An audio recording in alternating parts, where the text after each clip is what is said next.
ప్రణామం. గత 2 సిరీస్లో ఒక వయసు మీద పడిన వారికి వృద్ధాప్యం అంటే సీనియర్ సిటిజన్స్ కూడా యోగా ఎలా చేయొచ్చో చూసి ఉన్నారు కదా. ఈరోజు సీనియర్ సిటిజన్స్ పార్ట్ 3లో మీకు చూపించే ఆసనాలన్నీ కూడా ప్రధానంగా జీర్ణ వ్యవస్థకి సంబంధించినటువంటి ఆసనాలు ఉంటాయి. ప్రయత్నించి చూడండి.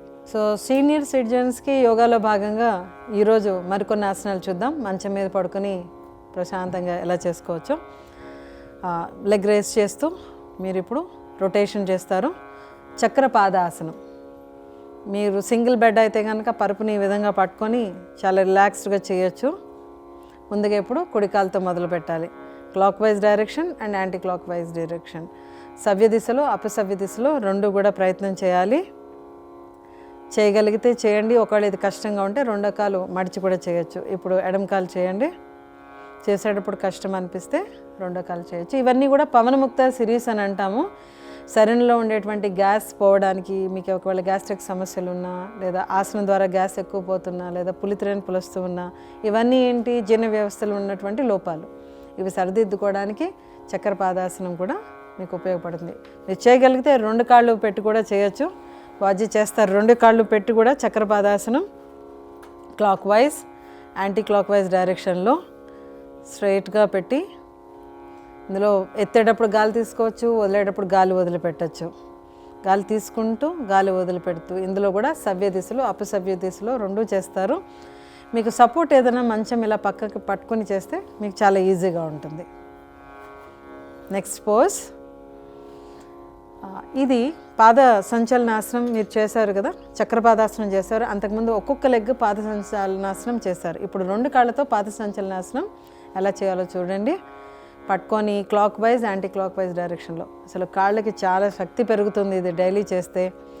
జీర్ణ వ్యవస్థ బాగుంటే 70% మనకి జబ్బులు రావని ఆయుర్వేదం చెప్తుంది. వాటికి పనికొచ్చేవి ఈ పవన్ముక్త సిరీస్ అన్నీ కూడా. ఇప్పుడు దీర్ఘశ్వాసలు చేయండి. ఒక 2-3 సార్లు ప్రశాంతంగా గాలి తీసుకోవడం, గాలి వదిలిపెట్టడం.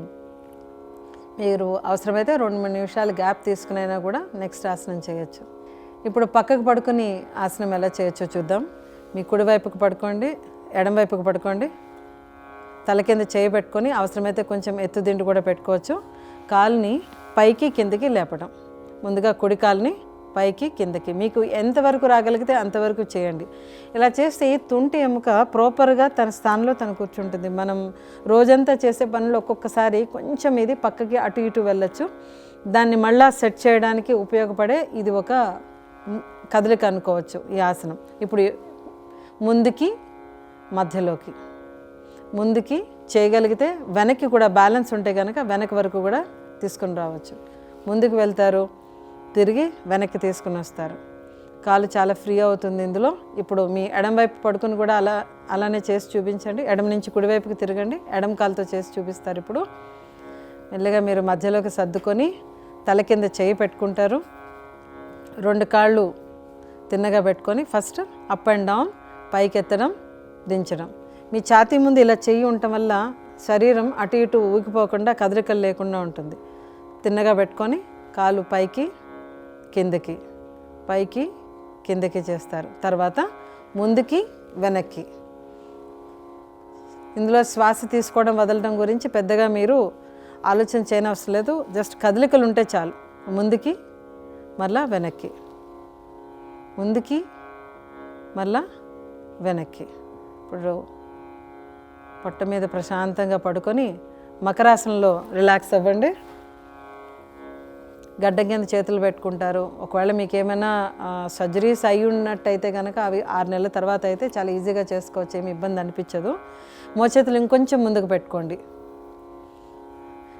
కాళ్ళు ఇలా రిలాక్స్డ్గా వదిలిపెట్టేసి మీకు ఎప్పుడు నడునొప్పి అనిపించినా, ఇబ్బంది అనిపించినా కూడా ఇలా మకరాసనంలో రిలాక్స్ అవ్వచ్చు. ఒకవేళ ఇలా కష్టం అనిపిస్తే కనుక అరచేతులు అరచేయి పెట్టుకుని నుదురు కింద పెట్టుకుని కూడా చేయొచ్చు. ఈ చేతులు వదిలేసేసి బాజీ అరచేతుల్లోకి మీ నుదురుని పెట్టుకోండి. కరెక్ట్.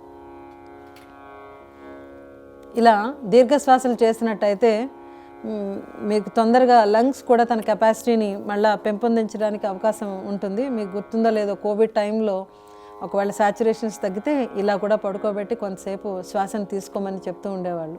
ఎవరికైనా కొంచెం శ్వాస సంబంధిత సమస్యలు ఉంటే ఒకవేళ బోర్లా పడుకోగలిగే ఇబ్బంది లేకపోతే. ఎందుకు ఇబ్బంది లేకపోతే అంటే కనుక బాణలాగా పొట్ట వచ్చేసింది అనుకోండి, పొట్ట మీద పడుకోవడం కష్టమవుతుంది. అలా ఇబ్బంది లేని వాళ్ళు ఇలా సాధన చేయొచ్చు. ఇప్పుడు ఇలా పడుకొని శలభాసనం ఎలా చేయొచ్చో చూద్దాం. శలభాసనం మాత్రం ఎప్పుడు ఎడమ కాలే ముందు చేస్తాం.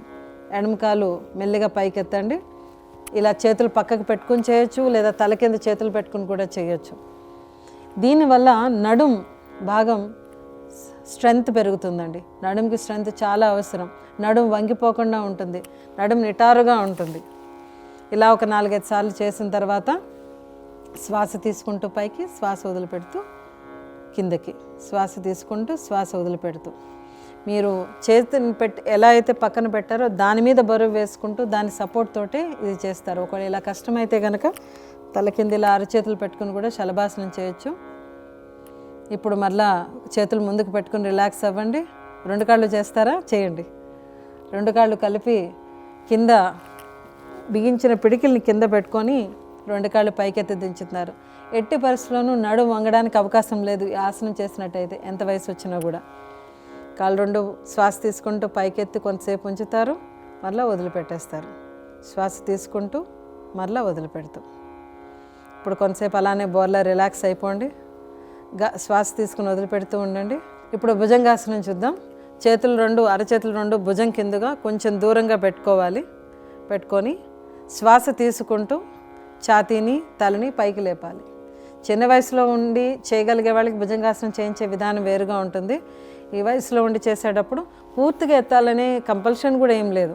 మీరు హాఫ్ కూడా ఎత్తచ్చు. దీని ప్రయోజనాలు వేరు, దాని ప్రయోజనాలు వేరు.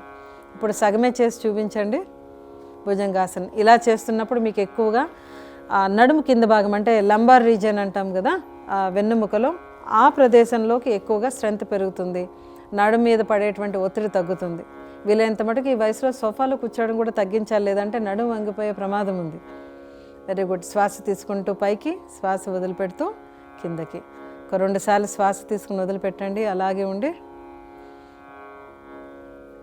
ఇప్పుడు సర్పాసనం చూద్దాం.